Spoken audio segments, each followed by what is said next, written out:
여러분 안녕하십니까? 책으로 세상을 읽는 김태훈의 우파만파 시작하겠습니다. 지난 대선 승리 후에 4연승을 달려온 집권민주당이 이번 4.7 재보궐선거에서 참패를 당했습니다.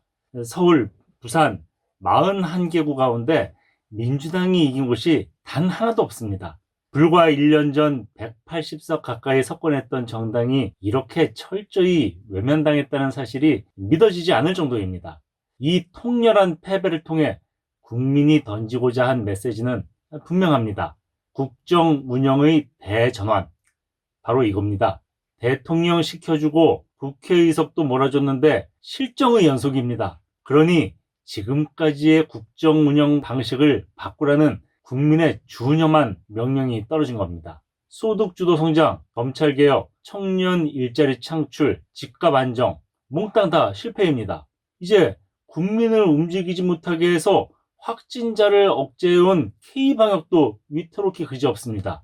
백신 확보가 안 됐기 때문입니다. 이런 실패를 직시해야 합니다. 그건 집권당의 의무입니다. 다행히도 민주당 내부 젊은 초선 의원들이 반성하고 새 출발하자고 자성의 목소리를 냈습니다. 어떤 의원들입니까? 오영환, 이소영, 장경태, 장철민, 정용기 의원입니다.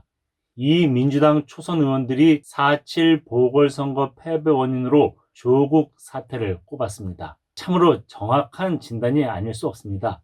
이 정권 별명이 무엇입니까? 내로남불 정권입니다. 그리고 그 상징적 인물이 바로 조국 전 법무장관입니다. 그 점을 지적하면서 지금까지의 잘못을 바로잡아야 한다고 반성했습니다. 그러자 난리가 났습니다. 민주당의 오랜 잘못된 행태가 이번에도 다시 터져나왔습니다. 바로 자신과 다른 목소리를 무지막지하게 억압하는 행태입니다. 이번에도 여권 강성 지지자들, 다시 말해 그 악명 높은 대기문들이 들고 일어났습니다. 5사람 초선 의원을 을사오적에 비유해 초선 오적이라고 했습니다. 지난 주말부터 민주당 권리당원 게시판엔 초선 오적을 당 밖으로 쫓아내라는 요구가 줄을 잇고 있습니다. 초선들이 등 뒤에서 칼을 꽂고 있다.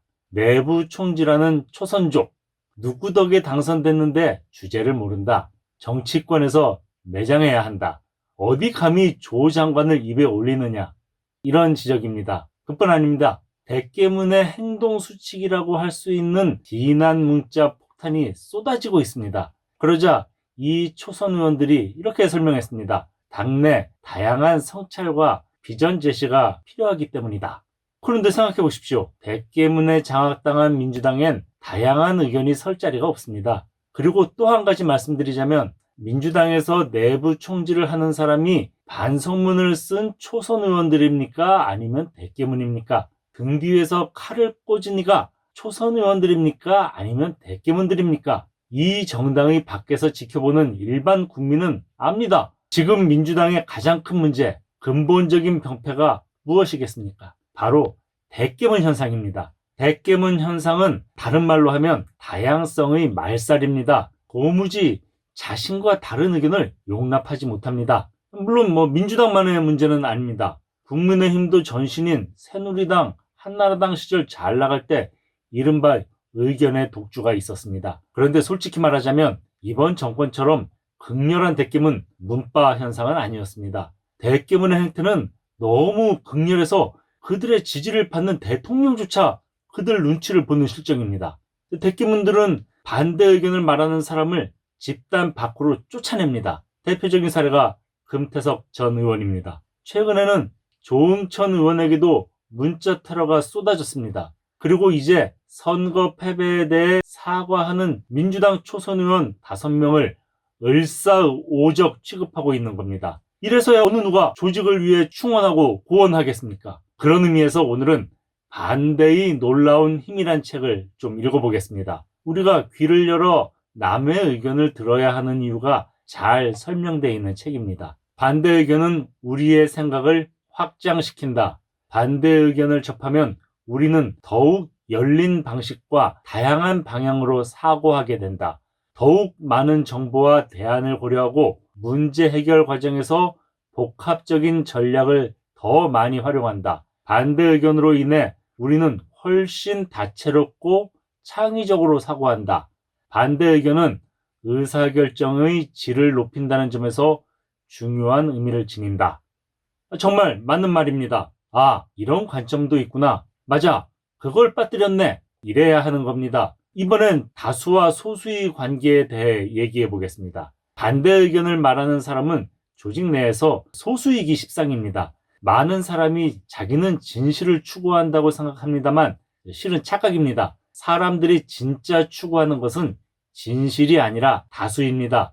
여기에는 인간의 본성도 작용합니다. 사람들은 누군가 하는 말이 설령 진실이라 해도 그 의견이 소수 의견이면 따르지 않는 습성이 있습니다. 다수에 속하는 것이 안전하기 때문입니다. 실제로 권력자, 극렬 강경분자, 그리고 다수에 속하는 이들은 소수 의견을 폭력적으로 억압하는 게 사실입니다. 그 부분도 읽어볼까요? 권력과 통제가 함께할 때 집단 내부의 자만심이 높아지고 반대 의견을 억누르는 경향이 커지는 것을 자주 볼 수 있다. 이런 조직의 리더들은 다양한 시각을 수용하는 문화를 형성하기보다는 반대의 싹을 잘라내거나 누군가 반기를 들면 그 죗값을 치르게 만든다. 이게 오늘날 대깨문 현상과 일맥상통하는 의사결정의 난맥상이라 할 수 있습니다. 어느 조직이나 의견 다툼이 있습니다. 그런데 서로 다른 의견을 가진 사람들이 조직 내부에서 상대방을 굴복시키는 것만 골몰하면 어떻게 될까요? 작은 승리를 얻을 수는 있을지 모르겠습니다. 그러나 궁극적으로 추구해야 하는 큰 승리를 놓치게 됩니다. 승리에만 집중한다면 다른 사람을 내 의견에 동의하게 만드는 설득만이 중요해진다. 그러나 내가 관심 있는 것은 의사결정의 질, 그리고 과정의 정당성이었다. 누가 이겼느냐가 아니라 과연 판결이 옳은가의 문제였다. 이번에 이른바 초선 오적의 출당을 요구하는 민주당 내 극렬 지지 세력은 그렇게 해서 초선 의원들의 목소리를 억압하는 데 성공할 수도 있을 겁니다. 우리가 이겼다! 이러는 거죠. 그런데 과연 그럴까요? 문빠, 대깨문들은 민주당이 이번 선거 패배에서 마땅히 배우고 환골탈퇴할 기회를 앗아가는 민주당 내부의 적입니다. 이런 사태가 반복되면 무엇이 이 정당의 앞날에 기다리고 있겠습니까? 지난 4.7 선거보다 더 엄중한 국민의 심판일 것입니다. 내년에 대선과 지방자치선거가 열립니다. 그때 아주 크게 심판당하게 될 것입니다. 국민의힘도 명심해야 합니다.